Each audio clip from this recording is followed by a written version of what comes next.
Ya, kalau kita bicara soal beragam kenaikan harga, salah satu pencetusnya adalah naiknya harga bahan bakar minyak atau BBM. Dan beruntung saat ini pemerintah belum menaikkan harga BBM yang khususnya bersubsidi karena masih adanya ruang penghematan anggaran. Namun, yang jadi pertanyaan ini sampai kapan pemerintah mampu menahan tekanan anggaran jika perang Iran terus berlanjut. Dan berikut kita simak laporan khas redaksi.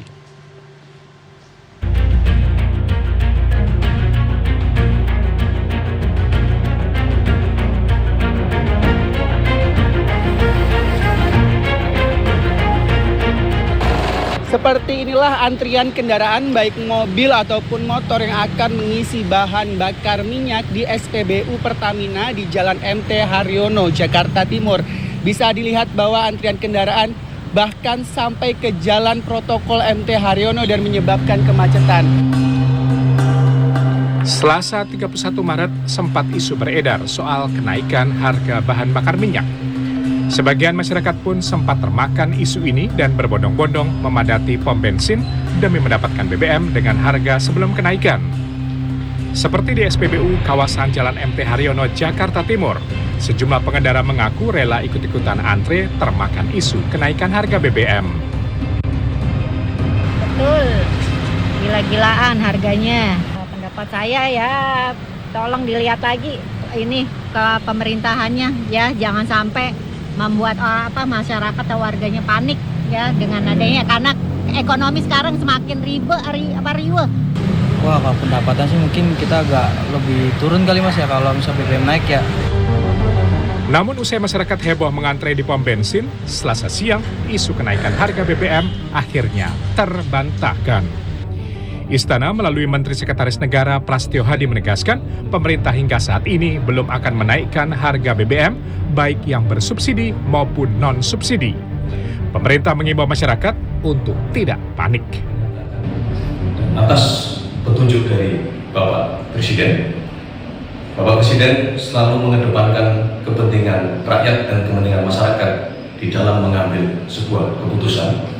Oleh karena itulah Pertamina menyatakan bahwa Pertamina belum akan melakukan penyesuaian harga baik untuk BBM subsidi maupun BBM non-subsidi.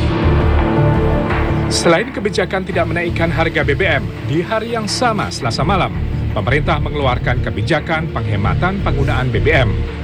Kebijakan dengan nama transformasi budaya kerja yang lebih efisien ini salah satunya menerapkan skema bekerja dari rumah atau work from home. Diharapkan ketika bekerja dari rumah, masyarakat tidak perlu membeli BBM sehingga anggaran subsidi BBM bisa dipangkas. Potensi penghematan dari kebijakan work from home ini yang langsung ke APBN adalah 6,2 triliun berupa penghematan kompensasi BBM, sementara total pembelanjaan BBM masyarakat berpotensi untuk dihemat juga sebesar 59 triliun.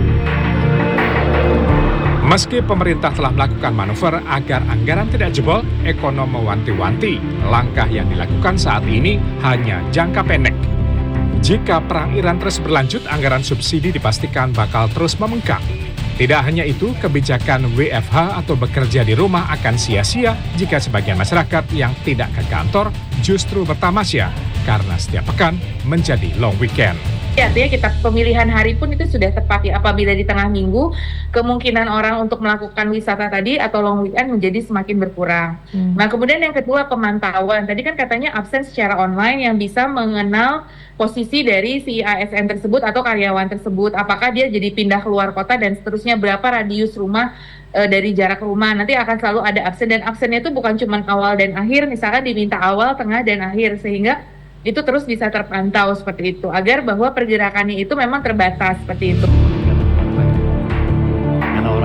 Sebelumnya Menteri Keuangan Purbaya Yudi Sadewa menyebut jika kebijakan WFH dilakukan, maka penggunaan BBM bisa dihemat 20% dalam sehari. Selain kebijakan WFH sebagai langkah penghematan, pemerintah juga membatasi penggunaan kendaraan dinas sebanyak 50%. Berikutnya perjalanan dinas dalam negeri sebanyak 50%.